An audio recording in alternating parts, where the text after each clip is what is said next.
Dia hilang saat bertugas 12 tahun lalu, tapi namanya masih tertulis dalam jadwal jaga sampai sekarang. Ruang IGD Rumah Sakit Widya Mulia selalu terasa lebih sunyi menjelang tengah malam. Bukan karena sepi pasien, tapi karena semacam hawa dingin yang tak pernah dijelaskan oleh AC atau ventilasi. Pada malam itu, tepat pukul 23, Suster Dina baru saja memulai shift malam pertamanya. Saat mengecek papan jadwal di ruang administrasi, matanya berhenti pada satu nama yang membuatnya mengernyit. Ambarwati shift malam 23.00-7.00. Dina bertanya pada Suster Marni yang lebih senior. Bu, ini siapa ya Suster Ambarwati? Saya belum pernah ketemu. Marni hanya diam. Pandangannya kosong, lalu berkata pelan. Udah, jangan dipikirin. Namanya memang masih ditulis, tapi dia sudah nggak ada. Pindah? Tanya Dina polos. Marni menatapnya tajam. Hilang. 12 tahun lalu. Di ruang isolasi. 12 tahun lalu Ambarwati adalah suster teladan. Tak pernah absen. Selalu lembur. Terakhir terlihat masuk ke ruang isolasi. Menangani pasien luka bakar tak dikenal yang masuk tengah malam. Pasien itu tidak tercatat di sistem manapun. Bahkan datang dengan ambulans yang tak pernah terdaftar sebagai milik rumah sakit manapun. Ambar masuk dan tidak pernah keluar lagi. Saat dicari esok paginya, ruang isolasi terkunci dari dalam, tapi kosong.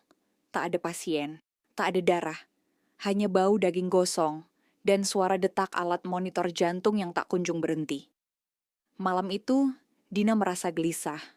Saat lewat koridor ruang isolasi, ia mendengar suara roda troli berderit, pelan, mendekat, padahal tidak ada siapa-siapa. Dia kembali ke nurse station. Ketika membuka lembar log shift, tangannya gemetar. Seseorang baru saja menandatangani absensi jam 23.05. Ambarwati shift malam. Dina menoleh. Kursi di sudut ruangan yang tadinya kosong, kini seperti baru saja diduduki. Masih bergoyang pelan. Sekitar jam 3 pagi, alarm monitor berbunyi dari ruang isolasi. Dina dengan senter di tangan, melangkah perlahan. Pintu terbuka sedikit, padahal sebelumnya terkunci rapat. Di dalam, samar-samar, tampak sesosok wanita berseragam putih, membelakangi pintu. Suster Ambar, Dina bertanya.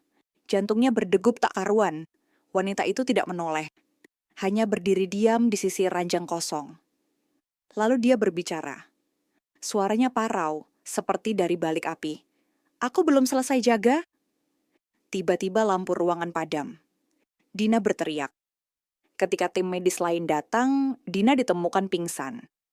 Di tangannya tergenggam jadwal shift malam yang sudah penuh coretan. Semuanya bertuliskan nama yang sama berulang kali. Ambarwati, Ambarwati, Ambarwati. Rumah Sakit Widya Mulia tak pernah menghapus nama Suster Ambarwati dari jadwal. Setiap malam, nama itu tetap muncul, entah siapa yang menulisnya. Dan kadang, ada pasien yang mengaku dirawat oleh suster tinggi berkulit gelap dengan suara tenang. Padahal tidak ada satu pun staf dengan ciri seperti itu, yang tercatat aktif.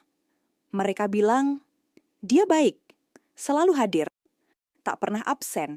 Kalau kamu masuk IGD tengah malam dan melihat suster dengan nama Ambarwati di name tag-nya, jangan lupa ucapkan terima kasih.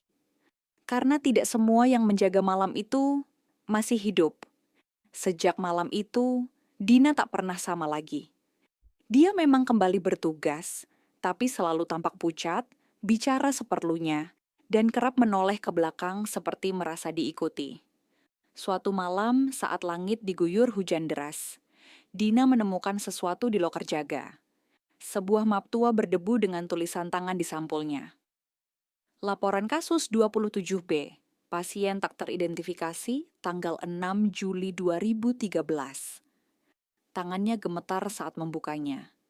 Di dalamnya terdapat catatan medis seorang pasien pria dengan luka bakar 90% tubuh. Pasien terakhir yang ditangani Suster Ambarwati. Tapi yang membuat jantung Dina berhenti sesaat adalah Di bawah kolom perawat penanggung jawab, tertulis dengan tinta merah, Ambarwati shift malam 23.00-7.00, dan di bawahnya, pasien dinyatakan meninggal pada pukul 03.04. Dina menutup map itu cepat-cepat. Detik itu juga, monitor jantung di ruang isolasi berdentang nyaring. Padahal tidak ada pasien terdaftar di ruangan itu. Dina memberanikan diri masuk ruang isolasi. Kondisinya sudah lama tidak digunakan, tapi seolah baru dibersihkan kemarin. Tirai steril masih tergantung, ranjang dalam posisi siap, dan bau khas antiseptik bercampur gosong seperti terbakar. Dina memegang gagang pintu ruangan sebelah dan mendapati kuncinya basah. Tangannya lengket seperti terkena darah yang hampir kering. Dari balik kaca, dia melihat pantulan dirinya. Dan sosok perempuan lain di belakangnya, berpakaian perawat, berdiri diam dengan kepala sedikit menunduk.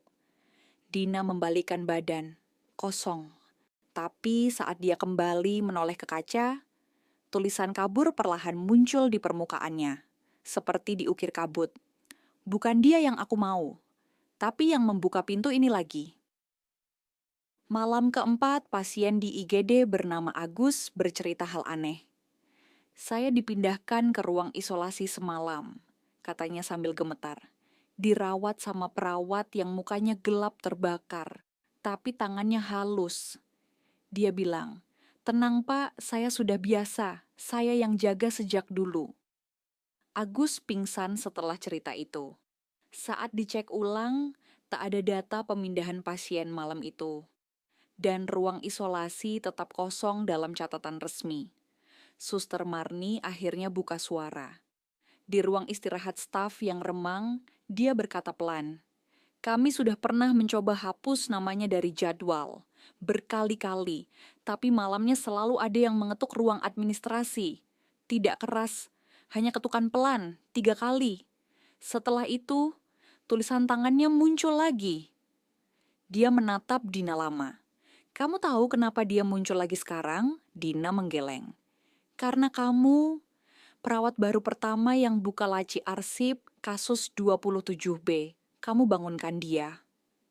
Dan malam itu, seperti teror yang terulang, pukul 03.04, seluruh listrik IGD mati. Telepon mati, monitor berhenti berdetak. Tapi di sudut ruangan, salah satu kursi goyang sendiri. Di nurse station, printer menyala sendiri, mencetak selembar kertas kosong. Tapi jika diterawang dengan senter, terlihat satu baris kalimat. Shift malam belum selesai. Hujan belum berhenti malam itu. Dina tetap duduk di nurse station dengan senter kecil di sampingnya. Lampu cadangan belum menyala. Monitor EKG berderit pelan, dan suara detak jam dinding semakin menghantui telinganya. Kertas dari printer yang tadi terlempar ke lantai, kini sudah tidak ada. Dina mendongak. Di depan meja absensi, berdiri seorang pria tua berpakaian lusuh dengan tubuh basah kuyup. "Saya mau daftar rawat," katanya lirih. Suaranya seperti tidak berasal dari tenggorokan, melainkan dari perut kosong. Dina bingung. "Pak, maaf, ini IGD, tapi kami sedang..." Pria itu mengangkat tangan, jari-jarinya melspuh, seperti habis terbakar api. Lalu dia mengeluarkan kartu pasien usang dan meletakkannya di meja. Nama yang tertera, Pranoto, kode pasien, 27B. Jantung Dina berhenti berdetak sejenak. Sebelum sempat berbicara, pria itu sudah tak ada. Hanya air menetes di lantai. Satu baris jejak kaki basah mengarah ke ruang isolasi. Esok harinya Dina tak bisa tidur. Di kamarnya, suara detak mesin infus menggema tanpa sumber. Ketika ia menyalakan handphone, layar langsung membentuk notifikasi aneh. Jadwal shift 23.00, 7.00, petugas. Dina Ramadhani An Ambarwati. Ia tak bisa menghapusnya. Bahkan saat mencoba mematikan ponsel, layarnya tetap menyala, menunjukkan gambar koridor rumah sakit yang sepi. Koridor tempat Dina berdiri malam sebelumnya. Penyelidikan diam-diam Dina nekat mengakses ruang arsip lama di lantai bawah rumah sakit. Ruangan ini sudah ditutup sejak kebakaran kecil bertahun lalu. Ia temukan berkas tebal bertanda terlarang disimpan dalam kotak logam tua. Di dalamnya, foto hitam putih Suster Ambarwati. Wajah tenang, tapi matanya seolah menatap langsung ke jiwa yang melihatnya. Foto luka bakar pasien 27B. Kulit mengelupas, wajahnya samar. Tapi, satu hal mencolok. Pasien itu mengenakan jas dokter. Sebuah catatan kecil di bawah foto itu berbunyi, eksperimen penanganan luka bakar ekstrim, gagal total. Perawat Ambarwati relawan terakhir. Dina menutup map itu, napasnya terhenti. Eksperimen? Di rumah sakit ini? Malam kelima, ruangan mulai berubah. Nurse station memiliki pantulan aneh di kaca. Lantai berembun meski tidak hujan. Dan di salah satu ruangan kosong, ranjang bergoyang sendiri. Selimut tertarik perlahan ke udara, seolah menutupi tubuh tak kasat mata. Dina tak sendiri malam itu. Seorang pasien anak, Rama, 10, dirawat karena demam tinggi. Saat ibunya tertidur, Rama terbangun dan berkata pelan, "Tante suster cantik yang gosong ajak aku main di lorong. Katanya aku bisa sembuh kalau ikut dia." Dina langsung menuju lorong. Di ujungnya, sesosok perempuan berdiri menghadap tembok. Rambutnya panjang, seragam putihnya kotor. Tangannya seperti terbakar. Dia membisikkan sesuatu. "Kalau aku pergi, siapa yang ganti jaga? Kamu kan?" Kini Dina mulai berubah. Ia semakin pendiam. Tidak pernah pulang tepat waktu. Kadang ditemukan berdiri lama menatap ruang isolasi yang kosong. Dan malam tadi, ia terlihat berbicara sendiri di depan kaca lift yang mati. Di dalam buku jadwal jaga, namanya sekarang tertulis 2 kali. Dina Ramadhani, shift malam. Dina Ramadhani, shift malam, Ambarwati. Cerita ini belum selesai. Sesuatu sedang dibangkitkan. Dan bukan hanya Ambarwati yang belum selesai tugasnya. Kini, giliran Dina yang tak bisa pulang. Malam ketujuh. IGD lebih sunyi dari biasanya. Suster Dina kini tak lagi butuh senter. Matanya entah bagaimana sudah terbiasa menatap lorong gelap tanpa penerangan. Ia hafal bunyi setiap langkah, setiap pintu yang bergoyang tertiup angin. Bahkan suara detak jarum jam rusak di ruang jaga lama. Tapi malam ini ada suara baru. Lirih. Seperti nyanyian. Lagu pengantar tidur. Berbahasa Jawa. Suara perempuan. Dinyanyikan perlahan dari ruang isolasi yang mestinya kosong. Dina tak segera bergerak, hanya menatap sekeliling. Lagu itu terdengar seperti kenangan, tapi bukan miliknya. Itu milik seseorang yang sudah lama tinggal di sana. Di ruang CCTV lantai 2, petugas keamanan bernama Pak Yono menyadari keanehan. Selama 2 malam berturut-turut, kamera menangkap satu sosok berjalan dari ruang loker ke ruang isolasi, tepat pukul 03.04. Sosok itu memakai seragam perawat model lama dan wajahnya kabur. Tapi anehnya, kamera hanya merekam bayangannya. Tak ada suara langkah, tak ada deteksi panas tubuh. Pak Yono mencoba zoom wajahnya. Gagal. Wajah itu selalu berubah. Kadang seperti Suster Dina. Kadang seperti seseorang yang terbakar. Dan kadang tak punya wajah sama sekali. Di malam ke-8, Dina membuka catatan shift dan menemukan sebuah kertas yang bukan miliknya. Tertulis dengan tinta pudar. Catatan jaga 6 Juli 2013, Ambarwati, 0304. Pasien kejang hebat, 0306. Perintah dokter. Bius total, 03010. Pasien hilang kesadaran, 0312. Saya tidak merasa sendiri, 0313. Pasien bicara dalam bahasa yang tidak saya kenal, 0314. Cahaya lampu padam 0315. Saya mencium bau daging terbakar, 0316. Saya tidak bisa keluar. Catatan itu berakhir tanpa titik. Dina memandangi tulisan itu lama. seperti mencoba mengingat sesuatu, tapi yang diingat bukan miliknya. Pasien-pasien mulai mengeluh. Seorang ibu berkata ada perawat yang datang pukul 3 pagi, menawarkan suntikan tanpa prosedur. Seorang kakek bersumpah telah diajak berbincang dengan perawat bernama Ambarwati, yang memberinya obat tidur dari alam sebelah. Tapi ketika diperiksa, tak ada satupun dari pasien itu yang menerima kunjungan medis malam itu. Semua catatan kosong.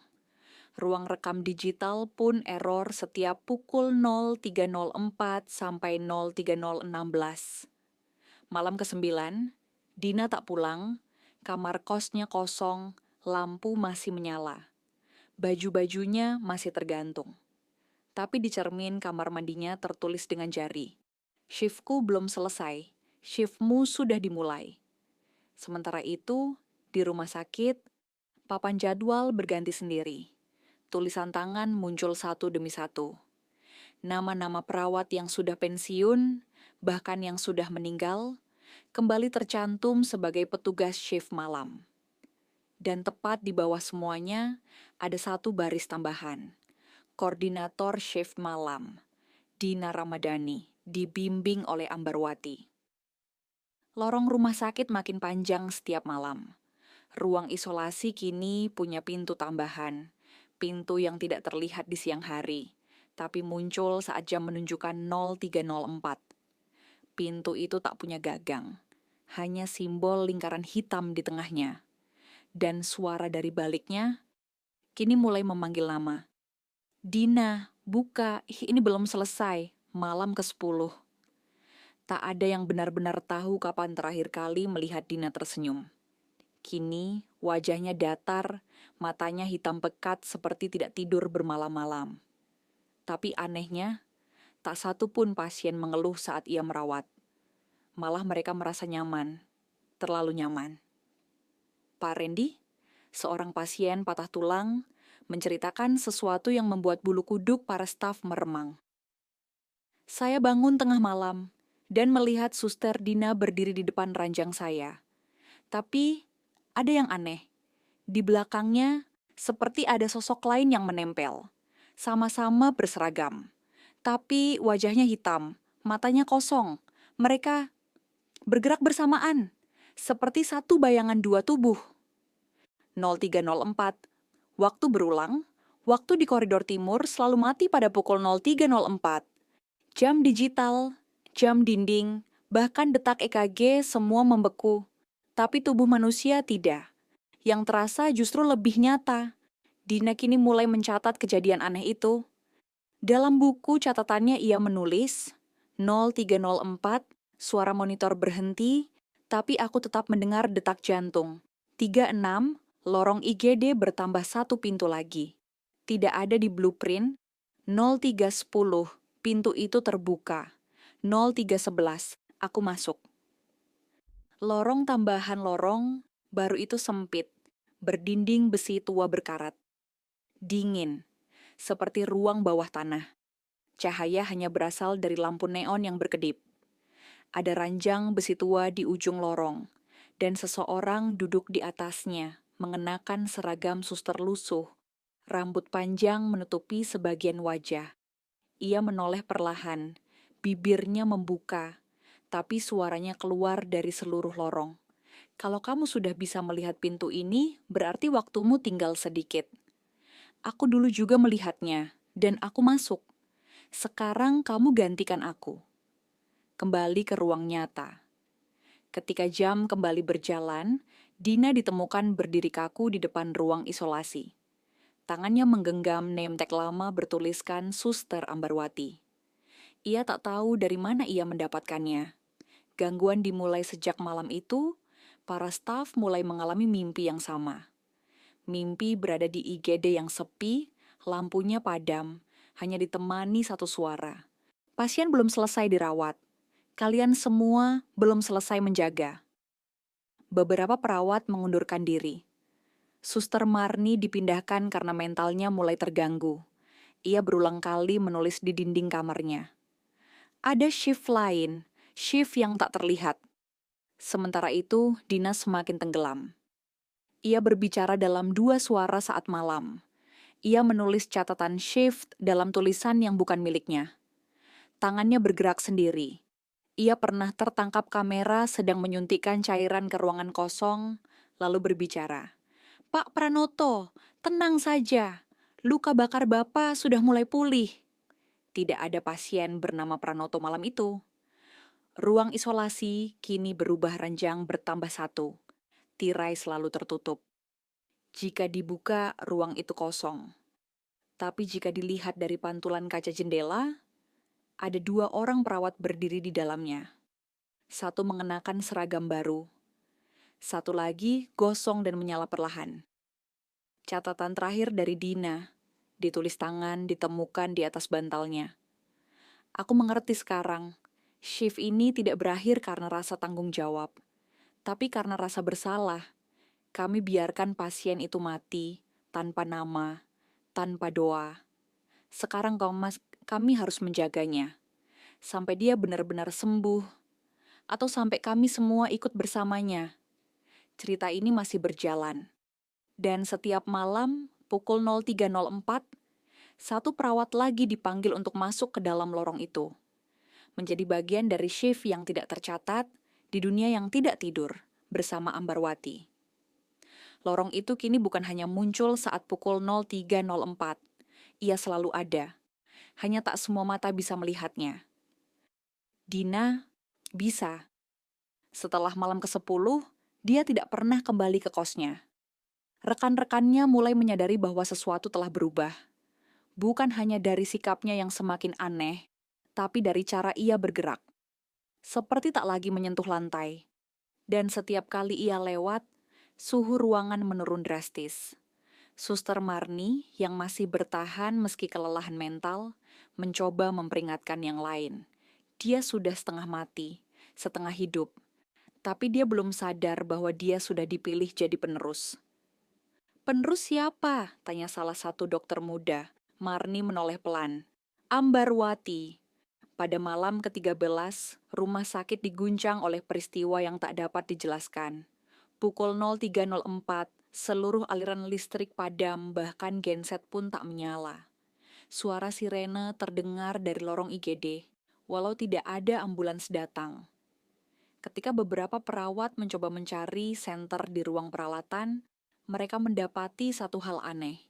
Setiap kaca di rumah sakit berubah jadi cermin satu arah. Dan di dalam cermin itu, tampak sosok-sosok berpakaian putih, berdiri berjejer, menatap keluar. Paling depan adalah Dina mengenakan seragam lama milik Ambarwati, lengkap dengan namtek baru, Suster Dina A. Ramadhani, shift malam abadi. Pagi harinya Dina dinyatakan hilang. Tak ada yang melihat kepergiannya. Tapi di ruang isolasi ditemukan satu benda, map tua, berlabel kasus 27B, terbakar sebagian, namun di dalamnya sudah tertulis nama baru. Pasien tambahan, Suster Dina A. Ramadhani, luka bakar, 45% tidak stabil. Laporan itu mustahil. Dina tidak terluka, tidak pernah. Tapi di pojok map itu ada catatan tangan kecil. Proses transformasi berjalan lancar. Shift diteruskan. Seminggu kemudian, Rumah Sakit Widya Mulia mengganti sistem jadwal ke digital. Tapi setiap malam, sistem mencetak otomatis satu kertas di printer jadwal. Daftar perawat jaga pukul 23.00 sampai 7.00. Dan nama paling akhir selalu muncul sendiri. Tidak bisa dihapus. Dina Ramadhani N. Ambarwati, koordinator shift malam. Pasien-pasien baru kadang bertanya, Suster tinggi berambut panjang itu siapa ya? Yang bantu saya malam tadi, orangnya kalem, tangannya dingin tapi lembut. Staf hanya bisa terdiam. Tak ada satupun yang bisa menjawab. Karena hanya mereka yang sudah dipanggil yang tahu. Bahwa Suster Ambarwati tidak pernah benar-benar pergi. Dan kini, Dina juga tidak pernah benar-benar kembali. Beberapa mengatakan, jika kau berada di IGD Widya Mulia tengah malam, dan kamu benar-benar memperhatikan cermin di lorong, kadang kamu bisa melihatnya. Dua sosok perempuan berjalan berdampingan. Yang satu hitam hangus, mata kosong. Yang satu putih pucat, tersenyum tenang. Keduanya memegang clipboard yang sama, mencatat sesuatu yang tak bisa dibaca oleh manusia hidup. Dan jika kamu mendengar pintu terbuka sendiri saat jam menunjukkan 03.04, jangan keluar kamar. Jangan mencoba melihat siapa yang lewat. Karena mereka bukan datang untuk menolong. Mereka datang untuk mencari pengganti. Shift ini tidak pernah benar-benar berakhir. Karena beberapa perawat terlalu setia untuk pulang.